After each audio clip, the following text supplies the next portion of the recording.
नमस्कार प्यारे बच्चों, सिंपल हिंदी शिक्षा में आपका स्वागत है। बच्चों, आज हम करेंगे वाक्य जो है अर्थ की दृष्टि से।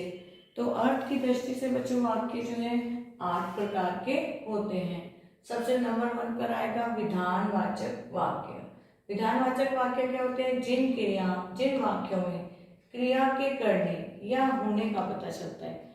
जिस वाक्यों में क्रिया के करने या होने का पता चलता है उन्हें हम विधानवाचक वाक्य कहते हैं। जैसे उदाहरण देखिए, रमेश ने खाना खाया, है ना। क्रिया क्या हो रही है? पता चल रहा है कि उसने खाना खा लिया है ना। राधा का भाई आने वाला है, वर्षा हो रही है। तो इनमें हमें क्रिया के होने का पता चल रहा है कि क्या क्रिया होने वाली है, तो वो क्या कहलाते हैं? विधानवाचक वाक्य। अब है सेकंड नंबर निषेधवाचक वाक्य।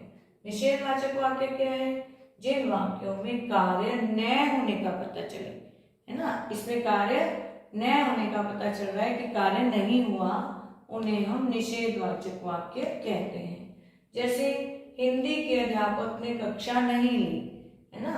अध्यापक ने कक्षा नहीं ली, तो इसके अंदर नहीं आया है, इसका मतलब ये निषेधवाचक वाक्य है। राम ने दूध नहीं पिया, तो जिसमें श्याम आज नहीं पढ़ेगा, जिन वाक्यों के अंदर नहीं आ गया, इसका मतलब कि वो निषेधवाचक वाक्य है। अब नेक्स्ट हमारा प्रश्नवाचक वाक्य। तो जिन वाक्यों में प्रश्न पूछे जाए या किसी से कोई बात पूछी जाए तो उन्हें हम प्रश्नवाचक वाक्य कहते हैं। जैसे उदाहरण के तौर पर देखिए, तुम्हारा घर कहाँ है, तो इनके अंदर क्या होगा बच्चों? पीछे प्रश्नवाचक चिन्ह लगे होंगे। तो तुम क्या पढ़ रहे हो, तुम कब खेलोगे, ऐसे वाक्य जो आए जिसमें पूछा जाए प्रश्न और पीछे प्रश्नवाचक चिन्ह हो, वो कौन से वाक्य होंगे? प्रश्नवाचक वाक्य। अब है बच्चों आज्ञावाचक वाक्य।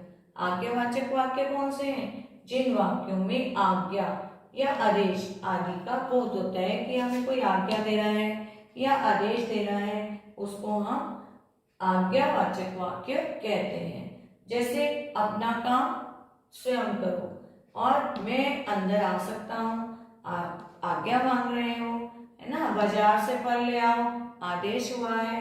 तो जिन वाक्यों में आज्ञा या आदेश आदि का बोध हो उसे हम आज्ञावाचक वाक्य कहते हैं। अगला है हमारा इच्छावाचक वाक्य।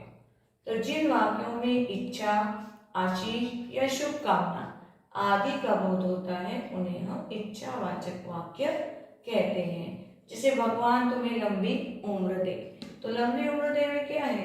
हम इच्छा व्यक्त कर रहे हैं, है ना। नववर्ष मंगलमय हो, शुभकामना है, और तुम्हारा कल्याण हो, इसमें भी इच्छा का बोध हो रहा है। तो ये कौन से वाक्य हैं? इच्छावाचक वाक्य हैं। विस्मयादि बोधक वाक्य। तो जिन वाक्यों में आश्चर्य, कोई हैरानी वाली बात है, शोक, है ना, दुख, हर्ष खुशी वाली है, घृणा कोई ईर्ष्या वाली बात है, तो ये भाव जब व्यक्त होते हैं तो उन्हें हम विस्मयादि बोधक वाक्य कहते हैं। जैसे कैसा सुंदर दृश्य है ना, हमें बहुत अच्छा लग रहा है उसको देखकर, हर्ष हो रहा है। अरे इतनी लंबी रेलगाड़ी, तो आश्चर्य हो रहा है। छी कितना गंदा कमरा है, तो हमें क्या हो रहा है? घृणा हो रही है उसको देखकर, कमरे को। तो इन वाक्यों के अंदर आश्चर्य, शोक, हर्ष और घृणा के भाव व्यक्त हो रहे हैं। तो ये कौन सा है? विस्मयादि बोधक वाक्य। और इनके अंदर हमें कैसे पता चलेगा कि इनके अंदर ये वन लगाकर उन विराम के नीचे क्या आता है? डॉट आता है। तो ये कौन से वाक्य होते हैं? इनसे पता चल रहा है कि ये विस्मयादि बोधक चिन्ह जहां भी लगे हैं ये विस्मयादि बोधक वाक्य हैं। अब नेक्स्ट हमारा संदेहवाचक वाक्य। संदेहवाचक वाक्य संदेह है ना, पता चल रहा है उसको, वाक्य को देखकर पता चले कि इसमें संदेह है या संभावना है किसी काम की, उसे हम संदेहवाचक वाक्य कहते हैं। जैसे शायद शाम को वर्षा आ जाए, है ना, हो सकता है राजेश आ जाए, वह श्रीनगर चला गया होगा।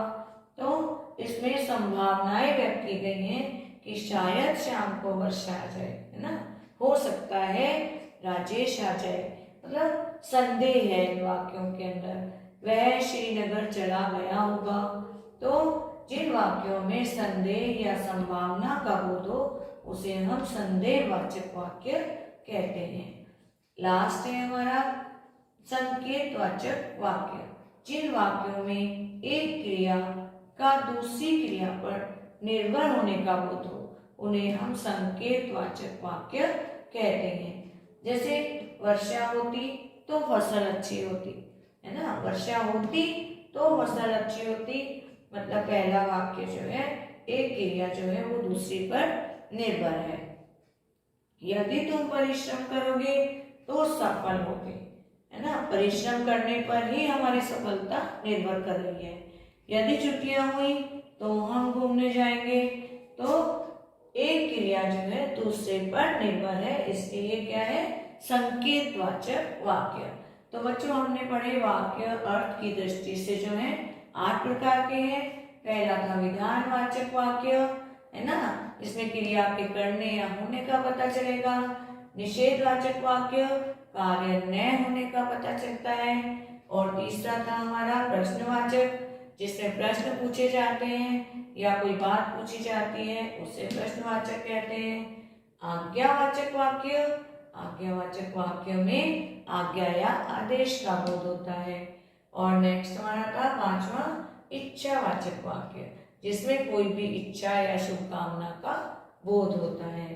फिर है विस्मयादि बोधक वाक्य, जिन वाक्यों में आश्चर्य, शोक, हर्ष, घृणा के भाव व्यक्त हों वो विस्मयादि बोधक वाक्य थे।